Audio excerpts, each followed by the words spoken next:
chegando, né? Para quem vai assistir mais tarde, boa noite, bom dia, boa tarde. Prazer estar você aqui comigo, tá?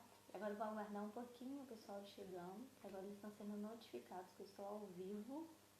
Então vamos aguardar a galera chegar. Olá, olá, boa noite. Tudo bem? E aí, o pessoal tá gostando do horário novo? Eu tô, gente. Eu tô gostando desse horário novo. Ó, esqueci, tá vendo? Isso que é bom ter assistente. Esqueci. Falar tudo de novo.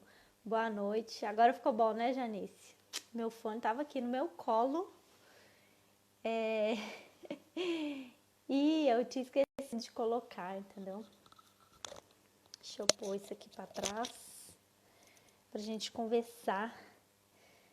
Oi, Bruno, agora por isso que é bom ter assistente assistindo a live, que aí a gente, que lembra a gente do fone, uma coisa pouco importante, né? Quando a gente quer ser escutado, quando a gente quer comunicar, a gente precisa ouvir, sem ruídos.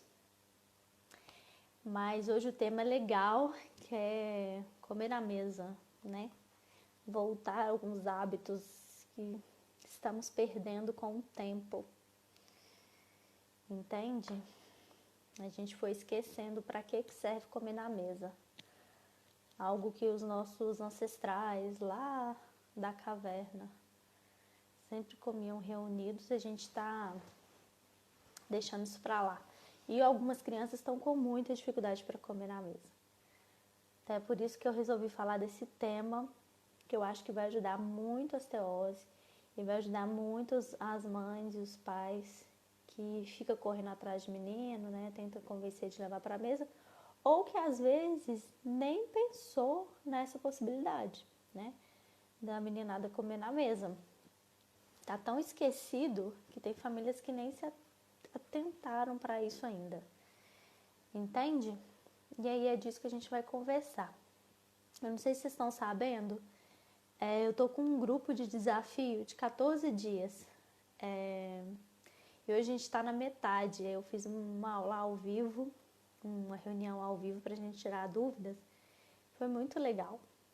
E um dos motivos que eu trouxe esse assunto foi porque quando eu joguei esse desafio lá no grupo, apareceram muitas objeções, assim, mas não come, só come em frente à televisão, e não sei o que e tal. E aí eu falei, isso aqui é um parâmetro, né? Um parâmetro que muita gente vai estar passando por essa dificuldade.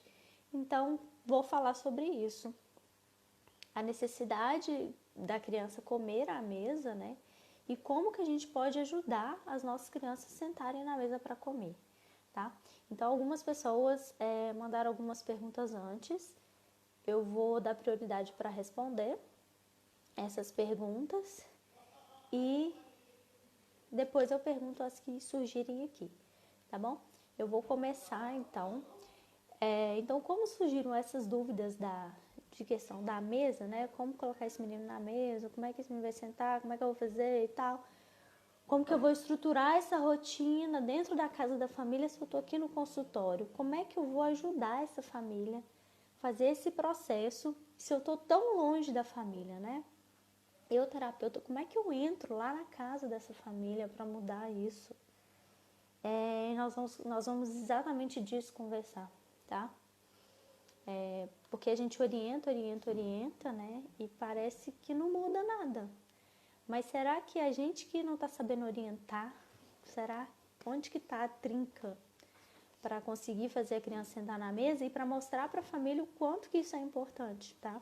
Porque a gente fala, a gente orienta e às vezes fala, mas eu já orientei 500 vezes e tal, e nada, e não muda. Mas será como que a gente está orientando? Tá? Será que a gente está colocando aquele 1 milhão de orientações de uma vez e aí a família não consegue absorver nada e não consegue mudar nada, né? Porque as mudanças, elas têm que ter uma ordem. Ninguém muda tudo de uma vez.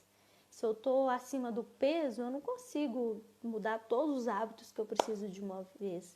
Primeiro eu vou me conscientizar disso, Depois eu vou ver as consequências se eu continuar com essa vida sobrepeso. Depois eu vou ver as consequências de não fazer uma atividade física. E aí eu vou passar a comer melhor. E cada um tem uma ordem. Tem gente que vai começar primeiro na academia e depois comer melhor. Tem gente que vai comer melhor e depois vê que precisa ir para uma atividade física. Então, a gente tem que entender qual que é o ritmo da família, desculpa, para a gente conseguir dar essa orientação certeira e como dar essa orientação. Então, hoje eu quero falar disso, como que a gente vai orientar. E para quem está aqui que é mãe, pai que tem dúvidas nisso, também vai entender esse processo, tá? E aí eu recebi muitas dúvidas lá no grupo. Foi um dia bem movimentado, no dia do desafio da mesa, porque todo mundo não sabia como colocar esse menino lá na mesa, né? E o desafio é para isso. Eu dou o desafio, explico o motivo, né, o porquê e como fazer, como conseguir, tá bom? E já tem muitas conseguindo, eu tô bem feliz, tá bom? Então vamos lá.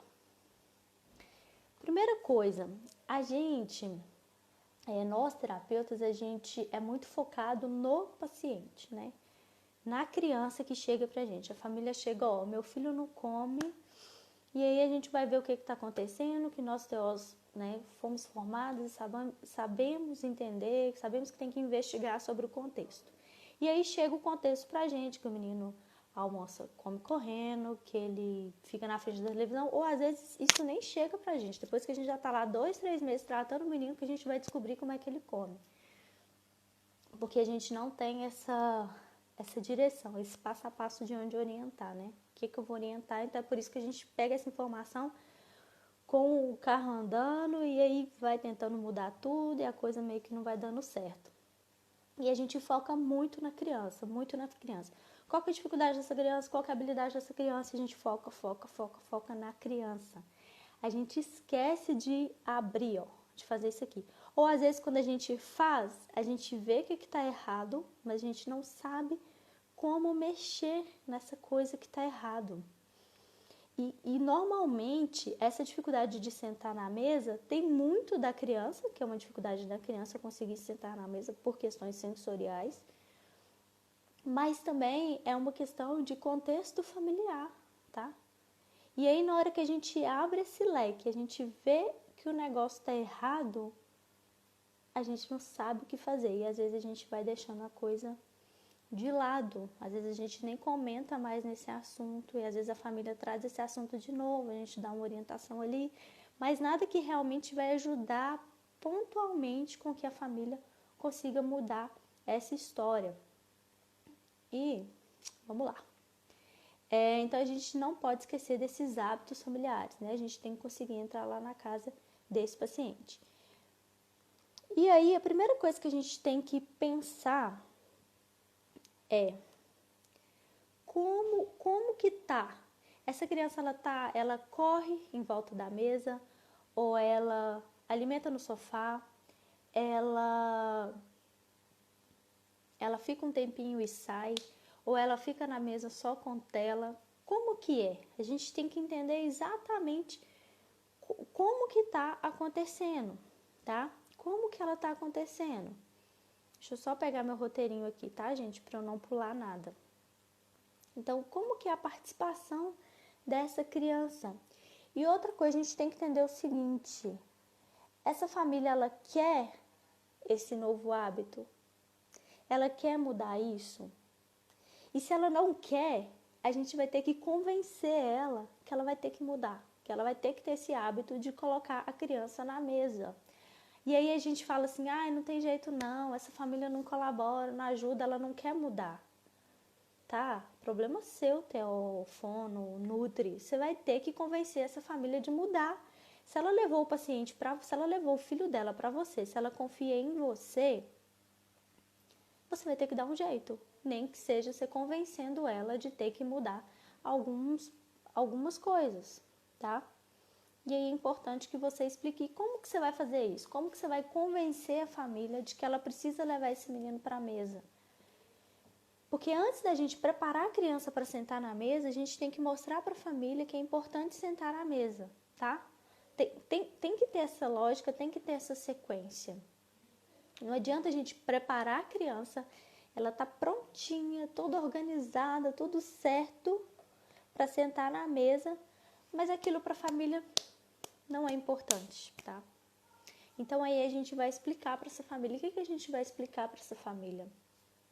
A gente vai falar assim. E para quem que aqui é família, quem está no grupo Desafio, eu acho que entendeu isso, mas se quiser mandar mais perguntas e estiver aí presente, eu vou responder. A gente tem que entender o seguinte, que desde os nossos ancestrais, lá na época das cavernas, faziam as caças, né? Caçava lá o bicho, o que for para comer, trazia para o restante do grupo e esse grupo se reunia em círculos para comer. Então tinha uma conexão, tinha uma troca, um aprendia com o outro ali na hora que estava comendo. Quando inventou o fogo, as pessoas ficavam em volta da fogueira, compartilhando o alimento que alguém trouxe para compartilhar com esse grupo. E aí é assim que a gente foi aprendendo. E assim que o ser humano foi aprendendo, e a gente foi evoluindo e sempre sentado em volta dessa mesa. É sentado em volta, né, lá na fogueira e hoje numa mesa, que as pessoas se conectam, que as pessoas conversam, que as pessoas riem, que as pessoas brigam, que as pessoas aprendem, tá? Na hora que eu tô ali com o outro, que eu tô conversando com o outro, que eu tô comendo, que eu tô compartilhando um alimento, eu pergunto se aquilo que ele tá comendo tá bom, se ele gostou, se não gostou. A criança, quando ele tá ali com a família, ele tá entendendo como é que funciona uma família, como é que funciona uma relação social. E se ela não tem essa experiência, vai chegar ela mais velha, ela não sabe se relacionar. E aí a gente vai criando pessoas que não se comunicam, que não se relacionam, que ficam perdidos uma com as outras, sabe? Que se encontram, mas não se comunicam, que não se escutam. Todo mundo fala e ninguém escuta nada. Porque vai perdendo essas raízes que a gente tem que perpetuar. Todo o nosso aprendizado vem desde lá das cavernas até o que a gente é hoje. E algo que não mudou e que a gente precisa perpetuar, na verdade que vem mudando um pouco, mas que a gente precisa perpetuar isso, é esse reunir. E quando eu falo família, pode ser uma pessoa assim, um responsável e a criança, né? Porque a criança sempre tem que ter alguém para estar com ela, nem que seja babá. A família dessa criança nesse momento é a babá. É a pessoa que ela vai ter uma âncora, que ela vai ter uma referência para ela comer. Então ela precisa estar nesse ambiente circular que eu falo, que é porque um está de frente para o outro e aí um aprende com o outro, tá? Na hora que essa mãe, mesmo que essa criança ela não gosta desse alimento, ela não quer comer o alimento, mas ela vê a mãe comendo, como é que a mãe corta, como é que a mãe mastiga, como é que a mãe se relaciona com os alimentos, ela vai entendendo que aquilo não é nada estranho, que aquilo é uma coisa boa, que aquilo pode ser prazeroso, que aquilo é bom. Se a gente não vê ninguém... Eu sempre dou esse exemplo. Se a gente vai para um país onde o pessoal come inseto, se você ficar com aquelas pessoas um tempo, um período, uns meses, compartilhando daqueles hábitos, você também vai passar a comer insetos, porque o ser humano é assim, ele compartilha hábitos. Agora, a partir do momento que o meu filho senta numa mesinha lá sozinho, que ele senta lá no sofá sozinho, sem compartilhar com ninguém desse momento, ele não vai aprender a comer nada diferente. Ele não vai ver o outro comendo, ele não vai ter essas trocas, sabe, de relações, assim, como é que a minha mãe usa o talher? E a criança, ela é curiosa, ela aprende, o ser humano é assim. A gente aprende um com o outro, os homens das cavernas foi aprendendo um com o outro. E aquilo foi passando de gerações, e a gente vai aprimorando. Só que a gente não perde essa essência de aprender com o outro. Nós somos seres sociais e a alimentação tem esse papel de conexão, tá? Eu não como nada que me é estranho, nada que eu nunca vi o outro comer. Ninguém fica pegando folha de árvore e colocando na boca, porque a gente tem um medo daquilo ser venenoso, ser qualquer coisa. Agora, se você vê uma pessoa que conhece muito de planta e tal, fazendo um chá de determinada folha, e aí você pergunta para que é bom, você vê a pessoa tomando, você vê o feedback da pessoa, você também tem coragem de tomar. A criança é do mesmo jeito, só que em níveis diferentes do nosso, tá? Então, isso a família tem que saber. A família tem que saber esses princípios. A gente precisa ter o hábito de treinar as famílias. A gente não tem esse hábito, então a gente tem que ter esse hábito de treinar as famílias. Só colocar meu computador aqui no silencioso. Tá? Então a gente tem que ir treinando elas para elas aprenderem como que é esse círculo. E é na mesa que as crianças têm essa oportunidade incrível de aprender a se comunicar, de aprender a falar, de aprender a usar o talher, de aprender a usar um copo, de aprender a servir seu prato. É ali que ele vai ter o contato com esse alimento. E se a criança não tem essa oportunidade, ela tá perdendo mais uma oportunidade de se relacionar positivamente com os alimentos, tá bom? E aí, essa família continua sem querer mudar, sem querer. E aí você vai falar assim, se a gente não partir para outra etapa, seu filho não vai comer, né? Então a gente explica isso tudo e fala, agora a gente precisa partir. E aí que você vai falar, e aí você vai ajudar como levar essa criança para a mesa. Porque tem vários fatores que ela não come, né? Então a primeira coisa é a família estar consciente desse processo de se levar uma criança para comer à mesa. Ela tem que estar completamente consciente dos benefícios que é ela levar a criança para a mesa e dos malefícios que ela pode causar ela não levando essa criança para a mesa, tá? Então ela tem que estar ciente disso, ela tem que ter clareza total disso, tá? E aí a gente vai pensar o seguinte, mas ele não tolera cheiros e é por isso que ele não fica na mesa. Então a gente vai recriar essa relação com a criança nessa mesa. A princípio a gente não vai colocar as panelas lá todas abertas, destampadas para a criança ficar sentindo aquele cheiro que ele não tolera. A gente vai dar conforto para essa criança. Então a gente vai sentar ela na mesa. Você pode brincar com ela com outras coisas. E aí você leva um alimento junto com você. E aí se ela interessar por aquele alimento que você está comendo, você oferta para ela e ela come. E aí ela vai começando a recriar esse aprendizado com a mesa, porque ela não tem, às vezes ela foi forçada a ficar sentada ali e a gente tem que saber a história, né, para saber como que vai ser o processo para conseguir fazer com que essa criança sente à mesa. E a gente tem um hábito terrível, e a gente tem esse hábito porque a gente não é orientada a fazer a coisa de forma certa. Quando a gente começa a introduzir o alimento para a nossa criança, o que a gente faz? A gente introduz esse alimento no momento que a gente não está comendo. A gente não compartilha do alimento com esse bebezinho. Esse bebê nem sabe que a gente come, só tem uma colher lá sendo enfiada na boca dele e ele não está vendo ninguém fazer a mesma coisa que ele. A gente não dá parâmetro nenhum para esse bebê e quer que ele aprenda a comer super bem, maravilhosamente bem. Então a gente tem que começar a ir fazendo essas mudanças, sabe? E orientando, fazer com que essa informação chegue. A gente precisa mostrar para o bebê, a gente precisa compartilhar. E é por isso que o bebê vai crescendo e esses hábitos dele, da criança comer sozinha, continua, porque ele começa desde a introdução alimentar. Ele começa a comer sozinho, sem compartilhar com ninguém, e aí vai passando e continua assim, sabe? Então a gente tem que compartilhar. Pronto, família tá sabendo, criança não tolera cheiro, então a gente vai ajudar ela, vai fazer um bom tratamento de integração sensorial para ela conseguir tolerar cheiro, textura, sabor, sons, né? E aí, a partir do momento que ela está tolerando isso bem, aos poucos a gente começa a compartilhar mais momentos de refeições com essa criança. Então, a princípio, a gente leva ela para a mesa sem intuito de comer, sem intuito de alimentação. Primeiro, ela vai brincar ali na mesa. E aí você pode levar um biscoito que ela gosta, você leva para você, pergunta se ela quer comer. E aí a coisa vai acontecendo. Depois começa a levar a comida dela para a mesa e você come junto com ela. Se o cheiro da sua comida ainda incomoda muito, come aquilo que ela tolera, só que é uma forma de vocês já ir compartilhando esse momento. E a partir daí vai aumentando, tá?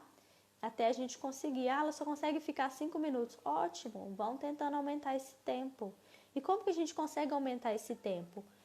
Entendendo por que a criança não quer ficar sentada. Se for um hábito novo, a gente vai ter que dar um tempo para ela conseguir ficar nessa mesa mesmo, né? Agora, se é porque ela não tolera cheiro, a gente vai tirar esse cheiro, ver se ela consegue ficar mais. Se é uma questão de movimento, ela precisa muito se movimentar, ela não consegue ficar muito tempo sentada. E aí isso se repete em outros contextos, como sentar para brincar, sentar para fazer um para casa. Isso, né, isso se replica em outros contextos. A gente vai fazer uma série de atividades pré-mesa. O que seriam essas atividades? São atividades motoras, tá? Atividade com o corpo, eu brinco crossfit mesmo. Atividade pesada, empurrar, puxar, pular, imitar os bichos, fazer um pouco de atividade motora para essa criança ter a movimentação necessária que ela precisa e depois ela vai para a mesa. Agora, se essa criança ela fica muito agitada também para sentar, ela também precisa de integração sensorial, ela precisa estar acompanhada de um TO. Porque ele é que vai saber fazer a integração sensorial, tá? Se ele tiver formação para isso, e vai ser a melhor pessoa para te informar quais atividades fazer antes de uma atividade sentada, quais atividades fazer antes da criança sentar na mesa, tá? Fica um pouquinho e sai correndo também, é esse tipo de criança que não consegue ficar muito sentado, então a gente precisa de uma série de atividades antes. Ai, Bárbara, eu fiz e não deu certo lá em casa. Calma, às vezes você fez uma vez e quer que dá certo, sendo que ele tem 2, 3, 4 anos que ele come na frente da televisão, ou que ele come correndo, você quer que na primeira vez dá certo? Não vai dar. Milagre de Deus, né? A gente ainda não sabe fazer ele. Então, vamos com calma, vamos fazendo, tá? Vamos tentando, é persistência. É por isso que a família tem que estar muito consciente do processo. Por isso que eu falo, a gente tem um olhar muito para o paciente, mas a gente tem que olhar muito para a família. Se a família está consciente do processo, se ela está consciente do que precisa, do que a criança precisa para alcançar a meta de comer, de se alimentar, de sentar à mesa, de sentar na mesa para fazer um para casa, se ela está consciente por que a criança precisa disso, ela vai seguir as suas orientações, tá? Então, ela precisa estar consciente disso, tá? Então, a gente entendeu o porquê que a criança não senta na mesa, nós vamos tratar os planos para a criança conseguir sentar, tá bom? E a gente tem que levar em consideração o conforto, né? Conforto da cadeira, às vezes a cadeira é muito alta, a mesa é muito alta, a criança nem vê a comida, né? Come assim. Então, a gente vai ter que fazer essas adaptações. Ou ela tem muito medo de altura, às vezes essa cadeira um pouco mais alta que ela é, às vezes aqueles cadeirões, a criança acha aquilo meio que insuportável para ela, ela tem muito medo. Então a gente também vai ter que adaptar, talvez colocar no colo. Vamos pegar uma mesinha baixinha, a mãe senta no chão, a criança na cadeirinha, até conseguir passar ela para a mesa, tá? Mas o importante, quando eu falo de levar a criança à mesa para comer, é esse compartilhamento, tá? E aí as pessoas que eu pego para mentoria, né? As pessoas que chegam para mim para mentoria, que chegam no consultório, e geralmente não tem esse hábito estabelecido ainda. Primeiro, porque quer que a criança come tudo. Só um segundo. Quer que a criança come, né? Então acaba apresentando tela, deixa correr, deixa fazer o que tiver que fazer para essa comida entrar e falar que o menino comeu tudo. Então a gente vai abrindo mão de vários hábitos saudáveis, que às vezes a gente sabe que é importante, mas a gente vai abrindo mão porque a gente quer que o menino come, quer que come alguma coisa, né? Só que a gente tem que dar essas bases, tá? Tem que dar um momento, tem que fazer tem que compartilhar ações, compartilhar o que o outro está comendo para a gente poder ter sucesso, tá bom? Isso é imprescindível. Então, a primeira coisa que a gente tem que ver, tá, essa criança não tem habilidade para sentar na mesa, porque o transtorno de processamento sensorial que ela tem não permite com que ela consiga ficar muito tempo sentada, ela não tolera cheiro. Tudo isso a gente vai pesquisar lá na avaliação e isso vai aparecer pra gente. Só que a gente, tem que sair daqui e fazer isso, tá? A gente tem que olhar pro lado, tem que ver como que tá o repertório dessa família, com vídeo, não sei, com um questionário. Você faz do jeito que for melhor para você e olhar como que tá lá. Essa família sabe da importância de sentar na mesa? Será que ela sabe mesmo? Então, traga essas informações para ela conseguir ter esse foco, centrar, e aí ela vai ter força para receber as suas orientações e fazer as mudanças necessárias na casa dela, tá bom? E sentar à mesa é um passo que a gente tem que dar antes de introduzir novos alimentos, tá bom? A gente tem que preparar essa família antes de introduzir novos alimentos. Não adianta a gente ficar só levando novos alimentos para o consultório, a criança tendo contato ali, e a gente não conseguir resolver a grande questão, tá? Então, chama essa família para conversar. Usa a sessão é para família, tá? Não é só para criança. Usa essa sessão para educar a família. Para um tempo ali, foca na mãe, que é que normalmente leva a criança. Pede para levar as outras pessoas que alimentam essa criança. Todo mundo tem que estar envolvido. Todo mundo tem que estar envolvido, tá? E a criança precisa estar à mesa, tá bom? Tem algumas perguntas aqui que eu acho que vai esclarecer as dúvidas, tá bom? Deixa eu ver se tem alguma pergunta que vai aparecer aqui. Rapidinho. Tá. Porque o post saiu do ar, então do Stories, aí não aparece aqui, tá? Mas eu vou ler para vocês. A criança não senta na mesa e só come correndo pela casa. Quais estratégias usar? A gente tem que ver por que essa criança está correndo na mesa. Sempre foi assim? Tipo, o menino correu um dia, achou engraçado e a mãe continuou correndo e ele não consegue, ou ele não consegue mesmo ficar sentado na mesa por uma questão de transtorno de processamento sensorial. Se for um hábito dessa família, primeira coisa, o que a gente vai orientar, né? Vamos olhar para a família, depois a gente volta a focar na criança, tá? Uma estratégia que eu costumo dar para os pais e que funciona. O alimento, ele vai ficar na mesa, ou no cadeirão, ou na mesinha da criança. Se ela tem essa necessidade de correr, ela pode correr, mas para ela comer de novo, ela vai ter que voltar aqui. Bárbara, mas se eu não fizer isso, ele não come. Gente, lembra que eu falei com vocês? São várias estratégias que a gente vai construindo até a gente alcançar o objetivo, tá? Nesse momento aqui que eu estou ofertando a comida para a criança, é uma comida que ela gosta, que ela aceita, que ela tem conforto para comer, que ela tem habilidade para comer e que ela está com fome, tá? Então, geralmente isso dá certo, tudo bem? Então, essa criança que vai ficar andando para lá e para cá, essa comida vai permanecer na mesa, tá? Que é o lugar que é dela.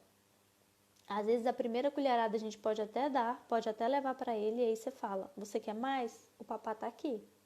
O papá agora vai ficar aqui. Quer dizer, essa criança não tem condição ainda de sentar na cadeira. Mas a gente vai sinalizar para ela que a comida está na mesa, tá? E mesmo essa estratégia a gente pode usar com os transtornos de processamento sensorial e com os que não são transtornos de processamento sensorial, que são hábitos, comportamentos, enfim. E para as crianças que têm transtorno de processamento sensorial e por isso que elas não conseguem sentar à mesa, tá? A gente vai fazer a terapia de integração sensorial. Então, teoricamente, essa criança ela já vai começar a se organizar em pouco tempo. E antes de ofertar a comida, nós vamos fazer atividades com essa criança, como eu disse hoje já na live, tá? A gente vai fazer atividades de imitar bicho, tipo o macaco disse, de pular, de dar umas escaladas, de ter um gasto energético antes de colocar essa criança sentada. E a hora que vê que ela está muito incomodada, essa comida continua na mesa e você pode permitir com que a criança saia um tempo. Se quer lá buscar uma água, permita que ela vá lá buscar uma água na cozinha, um suco, alguma coisa, e aí ela volta e senta na mesa para terminar de comer. Pode ser que no início isso fica meio tumultuado, isso não dá muito certo. Mas não importa, a gente tem que ter persistência. Por isso que é importante essa família entender como é importante a criança estar na mesa, para ela ter essa persistência. Porque não adianta o terapeuta ter persistência. A criança não vai ficar correndo na mesa com o terapeuta, vai ficar correndo lá com a família, lá com a mãe.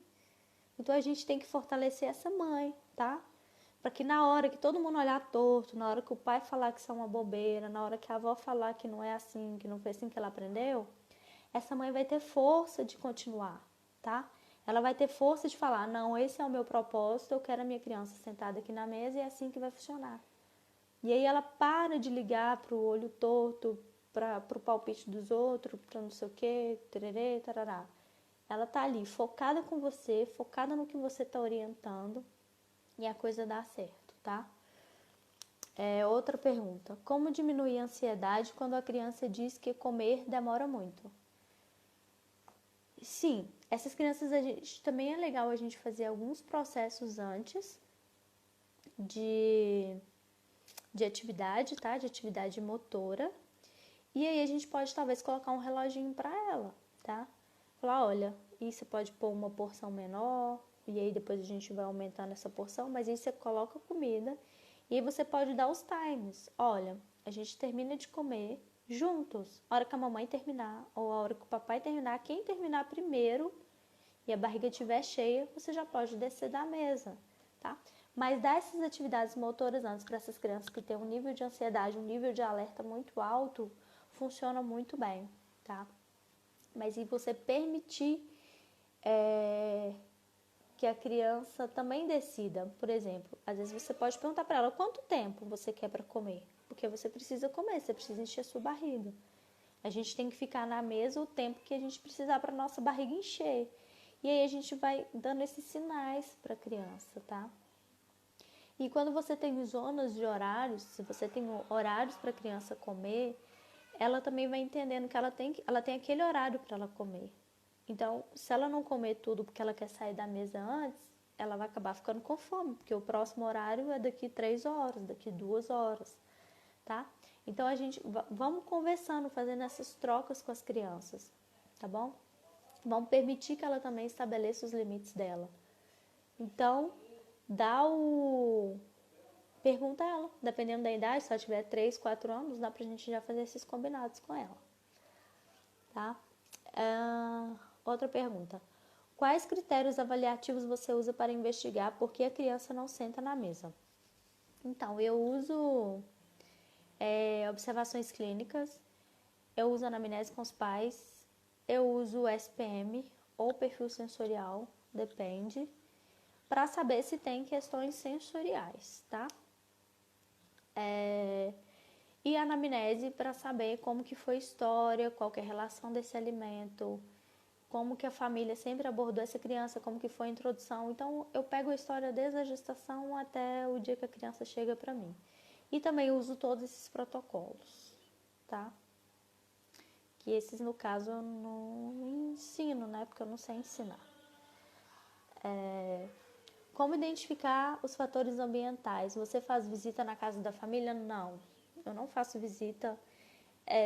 Na verdade, eu não me sinto confortável, assim, de domiciliar. Eu não gosto de atendimento domiciliar, não gosto nada disso. Mas aí é algo particular meu, tá?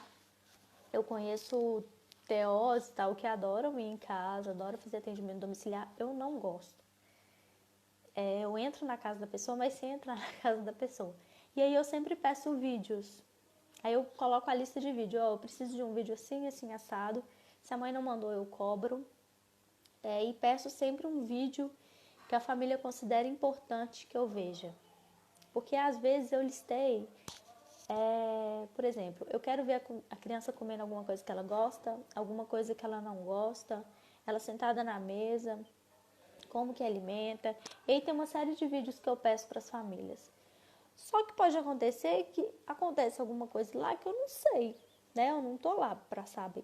Só que a família, aquilo incomoda muito a família e eles querem me mostrar. E aí sempre eu falo para me mandar um vídeo que seja da escolha da família, um vídeo que você acha importante que eu veja. E aí é sempre importante, que são sempre vídeos importantes. São sempre vídeos que dizem muito. Então, uma forma que eu acho confortável para mim de ir na casa do paciente, né, de entrar na casa do paciente, pedindo vídeos. Eu sei que às vezes a família não se sente confortável em filmar, às vezes a criança fica diferente na hora que está filmando, mas não vai ser mais desconfortável que se eu estiver lá presente, né? se eu for lá, a criança vai ficar diferente, a família vai ficar diferente, então eu opto por isso, tá bom? Teve mais uma pergunta aqui. Deixa eu ver, gente. Eu acho que teve, né? Não sei. Aqui, Bárbara, na sua opinião, com quantos anos você acha que eles já conseguem entender? Sempre. Todo mundo entende sempre. Agora, o nível de entendimento de um bebezinho, obviamente, vai ser menor do que de uma criança maior, tá? Mas a gente sempre pode conversar com as crianças, tudo, a gente descreve tudo. Você está trocando a fralda, você fala que você está trocando a fralda, você conversa com ela, você conta para ela o que você vai oferecer para ela, tá? Os bebês já entendem tom de voz, então eles não entendem exatamente o que você fala, porque primeiro que não tem um repertório de fala, né, de comunicação. E, por exemplo, até 2 anos, as crianças já falam muito, mas eles não têm um repertório de fala completamente formado. Mas eles entendem o tom que a gente fala. Por isso que é tão importante o tom de voz que a gente usa para oferecer um alimento, para oferecer uma brincadeira, para falar que aquilo não é legal, que você não gostou, né? Que é o chamar atenção. Então, as crianças entendem o tom que a gente fala. Então, o tom e a expressão facial. Então, use o tom que você quer que a criança entenda, que ela vai te entender, tá bom? E sempre conversam com as crianças. A gente não sabe, né, até que ponto que realmente elas estão entendendo. Isso é o que a ciência diz, tá? Agora, o que realmente a gente não sabe, né? Só conversando mesmo com as nossas crianças pra saber. Tem hora que elas dão uns sinais muito engraçados, assim. Contar para vocês um exemplo. Ano passado, tem algumas pessoas que sabem, outras não, o meu sobrinho, ele foi diagnosticado com linfoma. E foi muito difícil pra gente, né? Um menino de 4 anos e tal. E aí, no dia que eu soube do diagnóstico, eu chorei muito, fiquei péssima e tal. E a minha filha também, super chorosa e tal. Ela tinha menos de 2 anos, ela devia ter 1 ano e 3 meses, por aí, bem novinha. Então ela não compreendia nada, né? E ela super chorosa e um pouco antes de fazer ela dormir, eu cheguei para ela e falei: filha, ó, o Davi tá com câncer, é muito sério, mas ele vai recuperar, ele vai ficar bem, tá? A mamãe tá triste, a mamãe tá muito triste, porque a mamãe não queria que o Davi passasse por isso. Eu sei que você também não queria que o Davi passasse por isso, mas ele vai ter que passar. E a gente vai ter que ajudar ele a passar por isso, tá? A gente vai ter que ser muito alegre com ele, a gente vai ter que ajudar ele nisso tudo. Mas vai passar e vai ficar tudo bem. Gente, na mesma hora, ela parou de chorar e dormiu. Ou seja, até onde as crianças entendem, a gente não sabe. O que a ciência fala é que elas entendem o nosso tom de voz e a nossa expressão facial. Então, fale tudo que tiver que falar, tá? Que as crianças vão te entender. Tá bom, Ingrid? Gente, mais alguma pergunta? Eu esclareci vocês, eu vou esperar mais um tempinho aqui, tá? Porque tem um delay aqui de respostas. Mas eu espero ter ajudado vocês como levar essas crianças para a mesa. E sempre, se a criança tem muita resistência em sentar à mesa, mostre para ela um outro lado dessa mesa, sem ser alimentação, tá? Na mesa a gente também às vezes trabalha, a gente senta só para conversar, a gente senta só para tomar um suco, a gente pode sentar para brincar, entendeu? Então, assim, usem essa mesa de outras formas e até a criança ter coragem. Ai, Bruno, tá muito ótimo. Até as crianças terem coragem de se arriscarem sentar na mesa para comer um lanche gostoso, depois um almoço e por aí vai, tá? A gente vai alcançando isso aos poucos. Nós somos muito mal informados, a verdade é essa. Hoje mesmo eu vi um comentário de uma mãe num grupo de seletividade alimentar que eu tive vontade de chorar, assim. Ela falando que a pediatra falou que ela reclamando que o filho dela não come e tal, não sei o que, aquela história toda, não come, não come. E aí a pediatra falou, não sei se foi a pediatra, alguma médica, falou pra ela, não, ele come porque se ele rejeita, vocês dão uma mamadeira. Criança aguenta ficar até 3 dias sem comer. Gente, eu tô até agora assim, pasma, sabe? O médico é o primeiro que as pessoas chegam, é pro médico que as pessoas se queixam, depois que chega pros outros profissionais que realmente vão poder intervir, sabe? Então eu fico perplexa assim com essas coisas. Graças a Deus hoje existe internet, né? E a informação tá aí. Então compartilhe essa informação com quem vocês acham que vai se beneficiar. Mandem aí suas sugestões, tá? Mandem lá no direct, no story, sugestões de lives, o que vocês querem saber mais, principalmente em relação à alimentação, que é o que eu sei falar melhor. Tá bom? Um grande beijo para vocês. Boa noite, fiquem com Deus e muito obrigada.